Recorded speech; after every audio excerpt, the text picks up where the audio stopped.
Hello everyone, welcome to our channel target for excellence. दोस्तों, मैं शुभदीप आपका हार्दिक अभिनंदन और स्वागत करता हूं। दोस्तों, आज की सेशन में हम उस पॉइंट्स का अध्ययन करेंगे मैथ के, जो कि आपके पेपर में 28 नवंबर के पेपर में इस प्रकार के पैटर्न्स आपको जरूर देखने के लिए मिलेंगे।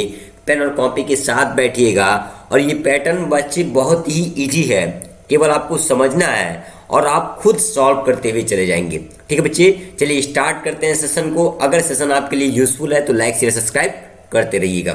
चलिए आज हम लोग पढ़ते हैं समचतुर्भुज के बारे में। किसके बारे में पढ़ना बच्चे? हम लोग को समचतुर्भुज के बारे में पढ़ना है। अब समचतुर्भुज में हमको क्या पढ़ना है उसको देख लेना है। समचतुर्भुज है क्या चीज़ उसको जान लेना है, और साथ ही साथ समचतुर्भुज से कैसे किस प्रकार के क्वेश्चंस बनते हैं उसको जानने का प्रयास करेंगे। ठीक है, अब यहाँ पे देखिए, आपको दिखाई दे रहा होगा कि समचतुर्भुज, यहाँ पे आपको दिखाई दे रहा होगा कि समचतुर्भुज है क्या चीज़। ठीक है, तो यहाँ पे आप लोग देख रहे होंगे कि समचतुर्भुज के बारे में हमने बताया कि समचतुर्भुज जो आपका है वह एक समांतर चतुर्भुज है। क्या है? समांतर चतुर्भुज है। ठीक है, तो यहाँ पे समांतर चतुर्भुज आपको दिखा दे रहा, जिसकी प्रत्येक भुजा क्या है? बराबर है। ठीक है, प्रत्येक भुजा बराबर है। अब यहाँ पे आपको ये याद रखना है कि आमने सामने की भुजाएं क्या होती हैं? समांतर होती हैं। ठीक है, ये पॉइंट्स आपको याद रखने हैं। देखिए रेम्बस, ठीक है, हम बात करते हैं किसकी? रेम्बस की बात कर रहे हैं। अगर हम बात करें स्क्वायर्स की, तो रेम्बस और स्क्वायर में डिफरेंस क्या होता है? ठीक है, रेम्बस और स्क्वायर में डिफरेंस क्या होता है ये जान लीजिए कि समचतुर्भुज जो होता है वो आपका, जैसे कि हमने इस फिगर में आपको बना के दिखा रहे हैं कि समचतुर्भुज है क्या चीज़। यहाँ पे समचतुर्भुज के बारे में हम बता रहे हैं, तो यहाँ पे आपके जो डायगोनल्स होंगे, ठीक है, वो एक दूसरे को 90 डिग्री पे समद्विभाजित तो करेंगे ही करेंगे, लेकिन आप रेम्बस के लिए ये नहीं कह सकते हैं कि इनके जो डायगोनल्स होंगे वो आपस में इक्वल होंगे। मतलब अगर हम बात कर दें, यहाँ पे D1 की बात कर दें, D1 फर्स्ट डायगोनल है और यहाँ पे कह दें हम D2 आपका सेकंड डायगोनल है, तो यहाँ पे रेम्बस के लिए आप नहीं कह सकते कि D1 इक्वल टू D2। ठीक है, D1 not equal to D2 होगा। जबकि अगर हम बात करते हैं स्क्वायर की, तो स्क्वायर में आपका जो डायगोनल होगा वो आपस में बराबर होंगे। ठीक है, आपस में क्या होंगे? बराबर होंगे। ठीक है, अब यहाँ अगर हम बात करते हैं, जैसे अगर हम बात कर लें पहले डायगोनल की, अगर ये आपका 10 सेंटीमीटर है, कितना है? 10 सेंटीमीटर है, तो ये आपका एक डायगोनल का पार्ट जो होगा वो 5 सेंटीमीटर होगा, ये 5 सेंटीमीटर हो जाएगा, ये भी आपका क्या होगा? 5 सेंटीमीटर हो जाएगा। ठीक है, अगर हम कह दें इस डायगोनल की बात करें, तो ये कोई कंपल्सरी नहीं है कि ये डायगोनल आपका 10 सेंटीमीटर ही होगा, जबकि स्क्वायर में अगर एक डायगोनल आपका 10 सेंटीमीटर का है तो दूसरा डायगोनल भी आपका 10 सेंटीमीटर का होगा। ठीक है बच्चे, चलिए आगे चलते हैं। तो आपको डिफिनीशन में, ठीक है, रेम्बस और स्क्वायर में क्या अंतर होता है मैंने आपको बता दिया। ठीक है, अगर हम बात करते हैं समचतुर्भुज में, और यहाँ पे हमने पॉइंट्स करके लिख दिया कि समचतुर्भुज के जो विकर्ण्स होते हैं वो परस्पर लंब समद्विभाजित करते हैं। वैसे हमने आपको बता दिया कि 90 डिग्री के कोण पे क्या करते हैं? एक दूसरे को समद्विभाजित करते हैं। ठीक है बच्चे, चलिए आगे चलते हैं। देखिए यहाँ पे लिखा हुआ समचतुर्भुज का क्षेत्रफल। ठीक है, समचतुर्भुज का क्षेत्रफल क्या होता है? आपका आधार गुणे ऊंचाई। क्या होता है? आधार गुणे ऊंचाई। अगर हम बात करते हैं समचतुर्भुज की परिमित की, किसकी बात करते हैं? परिमित की। ठीक है, परिमित का मतलब क्या होता है? परिमाप। ठीक है, परिमित की बात करें तो 4 एक भुजा की क्या? लंबाई। अगर हम भुजा मान लें, ठीक है, भुजा जो आपकी भुजा है, अगर उसकी जो लंबाई है वो क्या है? A है, तो परिमित आपका कितना हो जाएगा? 4A हो जाएगा। क्या हो जाएगा? 4A हो जाएगा। ठीक है, अगर हम बात करें समचतुर्भुज की, किसकी बात कर रहे हैं? समचतुर्भुज के क्षेत्रफल की अगर हम बात करते हैं, तो समचतुर्भुज का क्षेत्रफल क्या होता है? 1/2 विकर्ण का गुणनफल। 1/2 विकर्ण का गुणनफल। यहाँ पे देखिए 1/2, ठीक है, इन multiplication of D1 in multiplication of D2। ठीक है, उसके बाद अगर हम आगे चलें, तो विकर्ण की यहाँ पे हमने बात कर ली।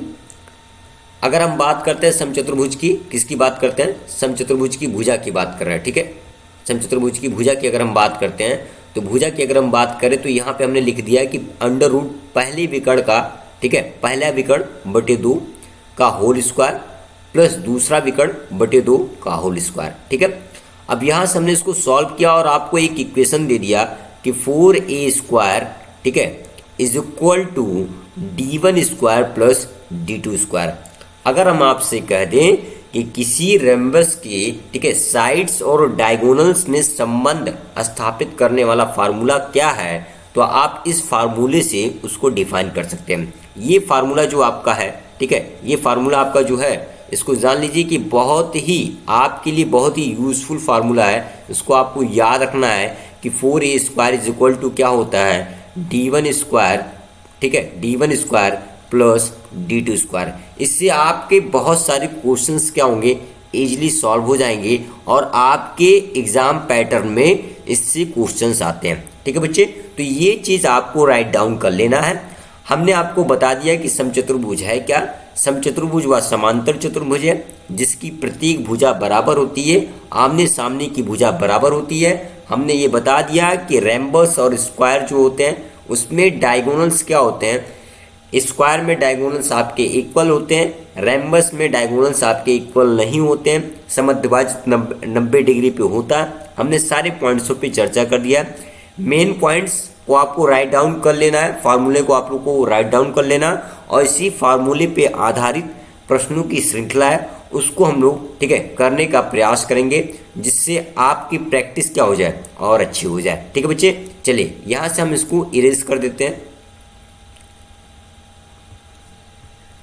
देखिए यहाँ पे पहला जो क्वेश्चन आपसे कह रहा है, क्या कह रहा है उसको जानने का प्रयास कीजिए। कह रहा है कि किसी समचतुर्भुज के दोनों विकर्ण, ठीक है, 10 सेंटीमीटर तथा 24 सेंटीमीटर है। यहाँ पे आपको d1 की वैल्यू दे दिया गया है कितना, 10 सेंटीमीटर, ठीक है, और d2 की वैल्यू दे दिया गया है आपको 24 सेंटीमीटर। ठीक है, अब आपसे क्या कह रहा है क्वेश्चन में, कह रहा है कि उसका परिमाप बताइए। ठीक है, उस रेम्बस का क्या करना है आपको, परिमाप बताना है। परिमाप या परिमित कह दीजिए।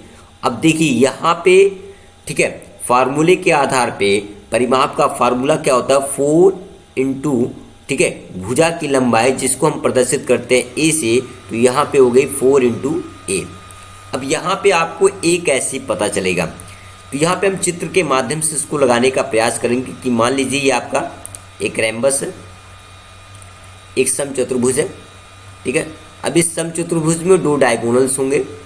ठीक, डायगोनल्स की अगर हम बात करते हैं तो यहाँ पे 2 डायगोनल्स आपके होंगे, जो कि आपका एक 10 सेंटीमीटर, कितना है, 10 सेंटीमीटर, यहाँ पे हम लिख दे रहे हैं, और एक आपका है कितना, 24 सेंटीमीटर, कितना है, 24 सेंटीमीटर। मैंने आपको बताया कि समचतुर्भुज के जो डायगोनल्स होते हैं एक दूसरे को 90 डिग्री के कोण पर समद्विभाजित करते हैं। मतलब ये आपका 5 सेंटीमीटर होगा तो ये भी कितना होगा, 5 सेंटीमीटर होगा।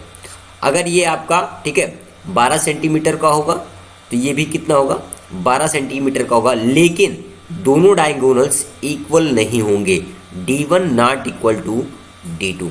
ठीक है, d1 not equal to d2। ठीक है, चलिए अब यहाँ पे देखिए, यहाँ पे आपको एक त्रिभुज दिखाई दे रहा होगा। ठीक है, अगर मान लीजिए हम इसको नाम दे देते हैं ABCD, और यहाँ पे आपको हमने एक मिड पॉइंट दे दिया O, तो यहाँ पे आपको दिखाई क्या दे रहा है कि OAOD, जिसमें आपको, ठीक है, एक भुजा की लंबाई 5 सेंटीमीटर मिल गई, एक भुजा की लंबाई 12 सेंटीमीटर मिल गई।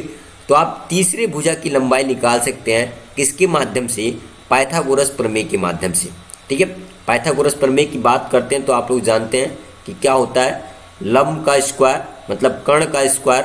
ठीक है, कर्ण का स्क्वायर अगर आप कह दीजिए तो ये लंब के स्क्वायर और धन आधार के स्क्वायर के क्या होता है, इक्वल होता है। लंब के स्क्वायर धन आधार की स्क्वायर के क्या होता है, ये इक्वल होता है। ठीक है, तो यहाँ पे अगर हम बात करें लंब कितनी आपकी 5 सेंटीमीटर हो गया, 5 का स्क्वायर कर दीजिए, प्लस आधार कितना है आपका, ठीक है, 12 का स्क्वायर कर दीजिए। ठीक है, तो यहाँ से आपको मिल जाएगा 5 का स्क्वायर 25 और 12 का स्क्वायर हो जाएगा 144। अगर दोनों को हम ऐड करते हैं तो यहाँ पे हो जाएगा 169। ठीक है, ये किसके बराबर मिला आपको, कर्ण के स्क्वायर के बराबर मिला, कर्ण का स्क्वायर के बराबर मिला। अगर हम बात करते हैं कर्ण की, ठीक है, कर्ण की अगर हम बात करते हैं तो कर्ण बराबर आपका हो जाएगा √169, और इसका अगर हम वर्गमूल निकालते हैं तो 13। ठीक है, तो यहाँ पे आपको एक साइड मिल गया क्या, 13। यहाँ पे आपको एक साइड मिल गई क्या, जिसकी लंबाई कितनी होगी, 13 होगी। ठीक है, अब आप ये 13 मतलब ये क्या है आपकी, ठीक है, रेम्बस की लंबाई है A है। अगर बात करते हैं परिमाप की, तो परिमाप की बात करते हैं तो फार्मूला होता है 4 × A, 4 × A। अब 4 × A मतलब A की वैल्यू कितनी है 13, और 13 में 4 का मल्टीप्लिकेशन करेंगे तो कितना हो जाएगा, 13 में अगर हम 4 का मल्टीप्लिकेशन करते हैं तो आपका कितना हो जाएगा 52, 13 चौके 52। ठीक है, चूंकि सेंटीमीटर में तो यहाँ पे आपका हो जाएगा सेंटीमीटर। ठीक है बच्चे, तो यहाँ से आपको मिल गया आपका ऑप्शन नंबर कौन सा होगा। अगर हम आपकी ऑप्शन की बात करते हैं तो ऑप्शन नंबर ठीक है बी होगा, 52 सेंटीमीटर होगा। ठीक है, अगर हम बात करें और भी आप इसको इजीली लगा सकते हैं, जैसे हमने आपको बताया कि भुजा और विकर्ण का संबंध आपको याद रखना है और कुछ नहीं है, आप उसको सॉल्व करते चले जाइए। हमने बताया 4a² = d1² + d2², और आपको यहाँ से कुछ करना नहीं है, d1 की जो वैल्यू है उसको पुट कर दीजिए। अगर हम बात करते हैं d1 की वैल्यू, तो d1 की वैल्यू आपकी 10 है। ठीक है, 10 का स्क्वायर करते हैं तो 100 हो जाएगा, और 12 का स्क्वायर करते हैं तो आपका 24 का स्क्वायर हमको कर लेना है। ठीक है, तो यहाँ पे 24 का स्क्वायर करके 100 का आप ऐड कर लीजिए, उसके बाद 4 को क्या कीजिएगा 75 कर दीजिएगा। यहाँ से आप a की वैल्यू निकाल लेंगे, और वही a की वैल्यू मिलने के बाद जैसे हमने यहाँ से पाइथागोरस प्रमेय के माध्यम से a की वैल्यू को निकाला, उसके बाद परिमाप के फार्मूले में रख दिया, वैसे आप रख दीजिएगा तो आपको वही आंसर मिलेगा। ठीक है बच्चों, तो इस पैटर्न के क्वेश्चंस आपके पेपर में आते हैं। और आगे अगर हम बात करें, आगे के क्वेश्चंस की बात करते हैं, देखते हैं आगे। देखिए आगे के क्वेश्चंस क्या कह रहे हैं आपसे, कह रहा है कि किसी समचतुर्भुज की भुजा 5 सेंटीमीटर है। ठीक है, यहाँ पे भुजा की बात कर दिया, कितना है 5 सेंटीमीटर, मतलब भुजा का मतलब क्या, a = यहाँ पे दे दिया गया है आपको 5 सेंटीमीटर। ठीक है, फिर कह रहा है कि a के विकर्ण आपका कितना है 8 सेंटीमीटर। तो विकर्ण मतलब मान लीजिए पहले विकर्ण की लंबाई आपको दे दी गई है कितना 8 सेंटीमीटर। तो आपसे कह रहा है कि समचतुर्भुज का क्षेत्रफल बताइए। समचतुर्भुज का क्या कीजिए क्षेत्रफल बताइए। आपको एरिया पूछ रहा है, आपसे एरिया पूछ रहा है रम्बस का, वो आपको बताना है। देखिए इसमें करना क्या चीज़ है, पहला चीज़ यहाँ पे हम फिगर के माध्यम से आपको थोड़ा सा बताना चाहेंगे कि मान लीजिए ये आपका क्या है एक रैम्बस है, और इस रैम्बस में ठीक है एक आपके डायगोनल्स की लंबाई दी हुई है जो आपका है 5 सेंटीमीटर 8 सेंटीमीटर, और एक भुजा की लंबाई दी हुई है क्या 5 सेंटीमीटर। आपसे एरिया पूछ रहा है। अगर हम एरिया की बात करें तो एरिया क्या होता है 1/2 मल्टीप्लिकेशन ऑफ d1 × d2, मतलब विकर्णों का गुणनफल का आधा क्या होता है आपका एरिया होता है। अब यहाँ पे हमको d1 तो पता है लेकिन d2 नहीं पता है, इसके लिए हमको क्या करना होगा, कैसे क्वेश्चंस आपके सॉल्व होंगे उसको जानने का प्रयास हम लोग यहाँ से करेंगे। ठीक है, चलिए आगे सॉल्व करते हैं। तो यहाँ से हमको क्या करना है कि d1 की वैल्यू हमको पता है। ठीक है, d1 की वैल्यू क्या है हमको पता है, d2 की वैल्यू ज्ञात करना है। हमने आपको अभी बताया कि 4a² ठीक है 4a² = d1 का स्क्वायर + d2 का स्क्वायर। ठीक है, अब यहाँ पे a की वैल्यू आपको पता है कितना है, आपकी a की वैल्यू है 5, तो 4 × मल्टीप्लिकेशन ऑफ 5 का स्क्वायर कर दीजिए। बात करते हैं d1 की, तो d1 की वैल्यू आपको दिया हुआ है कितना दिया हुआ है d1 की वैल्यू 8 सेंटीमीटर, तो यहाँ पे हम 8 सेंटीमीटर का स्क्वायर कर देते हैं, और d2 की वैल्यू आपको ज्ञात करनी है। ठीक है, अब यहाँ से हम क्या करेंगे 5 का स्क्वायर करेंगे 25, और 25 में 4 का गुणा करेंगे 25 का कितना हो जाएगा 100 हो जाएगा, और यहाँ पे आपका 8 का वर्ग करेंगे स्क्वायर करेंगे तो 8 × 64, और यहाँ पे आपका d2 का स्क्वायर हो जाएगा। फिर इसका हम पक्षांतर करते हैं, तो 100 में से आपका 64 क्या हो जाएगा घट जाएगा d2 का स्क्वायर। ठीक है, 100 में से अगर हम 64 को क्या करते हैं घटा देते हैं तो वैल्यू मिल जाती है हमको 36 = d2 का स्क्वायर। अगर हम बात करें d2 की, तो d2 बराबर आपका कितना हो जाएगा 6 सेंटीमीटर। ठीक है, अब यहाँ से आपको d2 की वैल्यू क्या हो गई मिल गई, d2 की वैल्यू मिल गई, कितना है d2 की वैल्यू 6 सेंटीमीटर। d1 की वैल्यू आपको पता है, d1 की वैल्यू क्या है पता है 1/2, एरिया का फार्मूला क्या होता है 1/2 इन मल्टीप्लिकेशन ऑफ d1 की वैल्यू कितनी है आपकी ठीक है 8 centimetre according to the question, और जो आपने d2 की वैल्यू ज्ञात किया उसकी वैल्यू आप क्या कीजिए पुट कर दीजिए।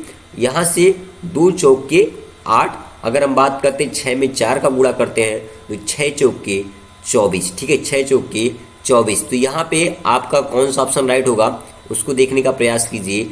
24 सेंटीमीटर स्क्वायर, ठीक है, क्षेत्रफल की बात कर रहा है तो सेंटीमीटर का सेंटीमीटर में मल्टीप्लिकेशन होगा तो सेंटीमीटर स्क्वायर हो जाएगा। तो यहाँ पे आपका ऑप्शन नंबर सी क्या होगा, राइट होगा, ठीक है।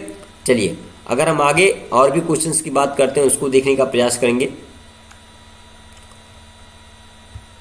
चलिए आगे क्वेश्चंस की बात करते हैं। आगे का क्वेश्चन क्या कहता है आपसे, कह रहा है कि किसी समचतुर्भुज में, ठीक है, क्या कह रहा है, किसी समचतुर्भुज में विकर्णों का जो अनुपात है वो 2:3 है और इसका जो क्षेत्रफल है वो कितना है, 1200 सेंटीमीटर स्क्वायर। कितना है, 1200 सेंटीमीटर स्क्वायर है।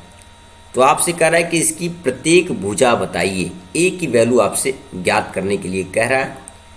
एरिया आपको दिया हुआ है, एरिया आपको दिया हुआ है कितना, 1200 सेंटीमीटर स्क्वायर, ठीक है, ये आपको एरिया दिया हुआ। अब देखिए आपको कैसे क्वेश्चंस को लगाना है, कैसे आप इसको सॉल्व करेंगे। देखिए विकर्णों का अनुपात दिया है तो मान लीजिए, ठीक है, माना कि पहला जो हमारा विकर्ण होगा, ठीक है, वो कितना होगा, 2x होगा, ठीक है। 2x किसकी वैल्यू होगी, d1 की वैल्यू होगी। और जो दूसरा विकर्ण हमारा होगा वो 3x होगा, वो किसकी वैल्यू होगी, d2 की वैल्यू होगी, ठीक है। चलिए आगे चलते हैं।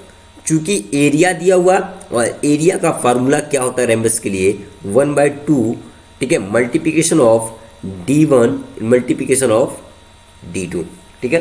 तो यहाँ से आप 1/2 वैल्यू रख दीजिए। d1 की वैल्यू कितनी है आपकी, 2x है, ठीक है। अगर हम बात करते हैं किसकी, d2 की, तो d2 की वैल्यू कितनी है, 3x है। यहाँ से आपका 2x और 3x, और यहाँ पे एरिया आपका दिया हुआ है कितना, 1200 सेंटीमीटर स्क्वायर। अब यहाँ से 2 से 2 क्या हो जाएगा, आपका कैंसिल हो जाएगा और x का 3x में आप गुणा करेंगे तो हो जाएगा 3x स्क्वायर, ठीक है, किसके इक्वल हो जाएगा आपका, 1200 सेंटीमीटर स्क्वायर के। अगर हम 1200 स्क्वायर, ठीक है, 1200 सेंटी स्क्वायर में 3 से क्या करेंगे, डिवाइड करेंगे, ये किसकी वैल्यू के इक्वल होगा, x स्क्वायर के, जैसा कि 3 का क्या हो जाएगा यहाँ पे, पक्षांतर हो जाएगा, ठीक है। और इसके बाद अगर हम इसको काटने का प्रयास करें तो कट भी जाएगा। 3 चौके 12 कितना हो जाएगा, 3 चौके 12, ठीक है, 3 चौके 12, 400 हो जाएगा, बराबर किया x स्क्वायर। चलिए आगे अगर हम चलें, आगे सॉल्व करें तो यहाँ पे आपको मिल गई किसकी वैल्यू, एक्स स्क्वायर की वैल्यू मिल गई। एक्स स्क्वायर की वैल्यू कितनी है, 400 है, ठीक है। उसके बाद अगर हम यहाँ से करें एक्स की वैल्यू क्या होगी, तो एक्स की वैल्यू कितनी हो जाएगी, 20 हो जाएगी। अब इसी एक्स की वैल्यू हम क्या करते हैं, d1 और d2 में रख देते हैं। तो एक्स की जगह पे हम जब 20 लिखते हैं तो 2, ठीक है, 2 इन मल्टीप्लिकेशन, ठीक है, किसका गुणा होगा, 20 का गुणा हो जाएगा। तो वैल्यू कितनी मिल जाएगी आपको, 40 मिल जाएगी। और अगर हम बात करें 3 में रखते हैं 3x वाले में, तो 3 इन मल्टीप्लिकेशन ऑफ 20 आपको मिल जाएगा 60 सेंटीमीटर, ठीक है। तो आपको डायगोनल्स की लंबाई मिल गई, d1 की वैल्यू हो गई 40, d2 की वैल्यू हो गई कितना, ठीक है, आपका 60। फिर आपको हमने एक फार्मूला भी बताया कि 4a square is equal to d1 square plus d2 square. अगर हम बात करते हैं, क्योंकि a की वैल्यू आपसे पूछा हुआ है तो यहाँ पे 4a स्क्वायर रहने दीजिए। d1 स्क्वायर का मतलब क्या हो जाएगा आपका, 40 का स्क्वायर, 40 का स्क्वायर करेंगे 4 चौके 1600, और प्लस अगर हम बात करते हैं d2 की, तो d2 आपका कितना है, 60 है, 60 का स्क्वायर करेंगे तो 6 के 3600 हो जाएगा, ठीक है। फिर उसके बाद सॉल्व करेंगे तो आपका हो जाएगा 4a स्क्वायर बराबर 3600 में आपको 1600 ऐड करना है, तो यहाँ पे आपका हो जाएगा 0 0 आपका ऐड हो गया, ठीक है। 6 में 6 जुड़ा, 6 6 12, 3 1 4 1 5, 5200 हो गया। यहाँ से सॉल्व करिए तो 4a स्क्वायर बराबर कितना हो जाएगा, 5200, ठीक है। उसके बाद 4a स्क्वायर बराबर कितना हो जाएगा आपका, 5200, 4 आपका पक्षांतर होकर नीचे डिवाइड के रूप में आ जाएगा, क्योंकि यहाँ मल्टीप्लिकेशन के रूप में काटेंगे आप, तो यहाँ पे आपको मिल जाएगा 13 चौके 52, ठीक है। यही स्क्वायर बराबर कितना मिल जाएगा, 1300 मिल जाएगा। अब यहाँ पे आपको क्या करना है, आपको करना क्या है, यहाँ पे ये चीज़ देखना है कि हमको 1300 मिल गया। अब इस 1300 का हमको क्या निकालना है, वर्गमूल निकालना है। तो 1300 को हम लिख सकते हैं 13, ठीक है, इन मल्टीप्लिकेशन ऑफ कितना 100, तब भी आपका 1300 हो जाएगा। ये किसके बराबर चल रहा है, आपका ए स्क्वायर के बराबर चल रहा है, तो ए बराबर कितना हो जाएगा, ठीक है। अगर ए बराबर बात करते हैं तो 100 का, ठीक है, अगर हम वर्गमूल निकालते हैं तो कितना आएगा आपका 10 आएगा, और रूट में कितना इसका निकलेगा नहीं तो इसको रूट में रहने देते हैं 10√13। तो यहाँ पे आपका ऑप्शन नंबर कौन सा सही होगा, ऑप्शन नंबर सी क्या होगा, राइट होगा 10√13 सेंटीमीटर, ठीक है। उसकी प्रत्येक भुजा की लंबाई कितनी होगी 10√13 सेंटीमीटर। तो ऐसे ही क्वेश्चंस आपके पेपर में आते हैं जो कि बहुत ही इजी होते हैं। कॉन्सेप्ट आपका अगर क्लियर है तो आप क्वेश्चंस को बहुत ही इजीली क्या कर सकते हैं, सॉल्व कर सकते हैं। देखिए नीचे का जो क्वेश्चन आपसे कह रहा है कि ABCD एक समचतुर्भुज है, ठीक है, जो निम्न में से कौन सा कथन सही है। ये पैटर्न्स अभी जल्द ही आपके पेपर में आने स्टार्ट हुए, और ऐसे आपके स्क्वायर से, रेक्टेंगुलर से ऐसे क्वेश्चंस मिल जाते हैं उसकी प्रॉपर्टी को लेकर। तो मैंने अभी आपको यहाँ पे सॉल्व कराया है किसको, ठीक है, अभी आपको हमने सॉल्व कराया कि 4A स्क्वायर बराबर क्या होता है, D1 square plus D2 square. अब यहाँ पे A क्या है, साइड्स लंबाई है, भुजा की लंबाई है, तो यहाँ पे 4AB स्क्वायर हो जाएगा, ठीक है। D1 की बात करते हैं तो डायगोनल की बात कर रहे हैं तो AC square plus BD square, ये यहाँ से आप लोग क्या कर सकते हैं, सॉल्व कर सकते हैं, और ये आपका ऑप्शन नंबर फर्स्ट क्या होगा, राइट होगा। तो ऑप्शन नंबर फर्स्ट क्या होगा, यहाँ पे राइट होगा, ठीक है। आई होप बच्चों आपको ये पैटर्न समझ में आया होगा, और इससे जितने भी प्रकार के क्वेश्चंस बनते हैं सारे क्वेश्चंस मैंने आपको बता दिए, और सभी लोग प्रैक्टिस करते रहिएगा। और भी एरिया से जितने भी क्वेश्चंस बनेंगे उसको लेकर मैं जल्दी आपके समझ प्रस्तुत होऊंगा। मिलते हैं कुछ नए तथ्यों के साथ, तब तक के लिए जय हिंद जय भारत।